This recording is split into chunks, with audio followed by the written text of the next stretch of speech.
How's it going, everybody? I'm the BTC Reaper. My goal on this channel is to teach you how to reap the rewards of trading whether price is going up or down. So today we're going to cover the rest of Market Cipher B. We're going to cover the next three parts that relate to each other: our momentum, VWAP, and money flow. Our momentum refers to the inertia of price trend to continue either rising or falling for a particular length of time. Usually it takes into account both price and volume information. Think of the momentum like a train. When the train starts up, it accelerates and moves slowly. Once it gets up to speed, it stops accelerating but remains traveling at a higher velocity. At the end of the trip, the train starts to decelerate as it slows down, but it can take a while for the slowdown to occur before it comes to a complete stop. So we'll jump to the charts and show how that relates and give you a visual of that. An example, this big blue wave is our momentum wave on our Market Cipher B. We covered how to set that up in the last video, so jump to the last video if you skipped it. This momentum wave, you can see, rose up and brought price action forward. So when it went into this bullish territory, price action did make a jump, but slowly started to consolidate. That's that slow ramp up. Then it started to gain some strength. As our momentum got into this overbought zone, right here is overbought for it. Once it got into that zone, price action did continue forward despite this being overbought.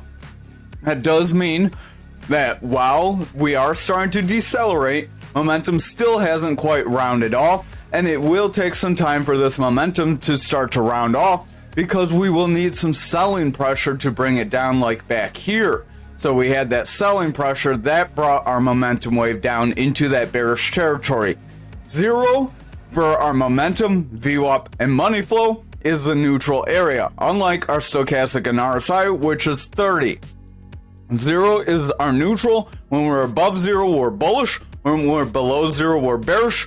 Money flow, this green wave, does turn red when it's bearish. That's the only one that changes color.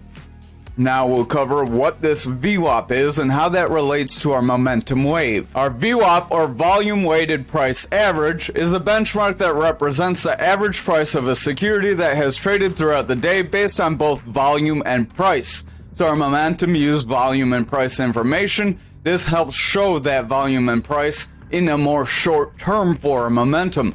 The VWAP is important because it provides traders with pricing insight into both the trend and value of a security. So back onto the charts, our VWAP is breaking into that bearish territory. It's starting to round away here. It was going flat. As it flattened out, that momentum started to flatten out. Now that it's breaking into that bearish territory, our momentum is rounding away. It has this red dot up here and a red dot here. When you see those red dots on a double red dot, you typically do get a pull back. The double red dots typically give you more strength, like back here. That brought us lower. Now, the momentum falling doesn't mean price action has to drop, because right here, momentum fell. Price consolidated. So watch that VWAP and momentum relation closely, because our VWAP was in a bullish trend while momentum was coming down.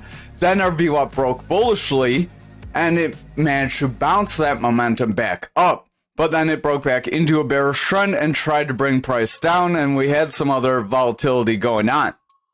But the long and short is the VWAP gives our momentum that strength. So as our VWAP favors more bearish, momentum gets weaker. As it favors more bullish, momentum gets stronger. So the VWAP is that ramp up for our momentum, which is the ramp up for our price action. Now we'll cover the money flow and how that ties into all of this as well. Our money flow index, or MFI, is a technical oscillator that uses price and volume data for identifying overbought and oversold signals in an asset. It can also be used to spot divergences and warn of a change in price direction.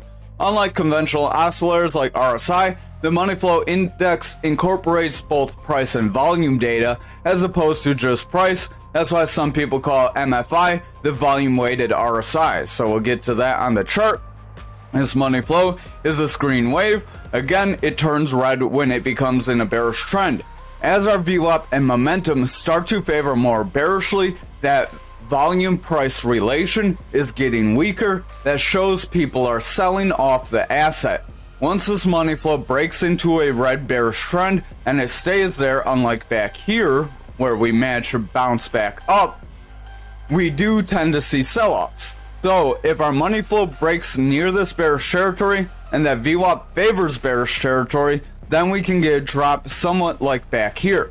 However, if that money flow and VWAP manage to bounce up, then we typically can increase in price. So you want to use these with everything else. They all relate to each other. Our money flow is like the highest of the three. Our VWAP is the lowest, and the momentum is like the middle of the ground. So the VWAP gives the strength to the momentum that gives strength to our money flow. Our money flow shows if our price is in a buying or selling trend. Once we are in a selling trend, it is harder to get out of that and increase in price action without VWAP and momentum getting that ramp up. Thank you for watching this video. We look forward to seeing you in the next one. Hit the subscribe and notification bell, that way you don't miss it.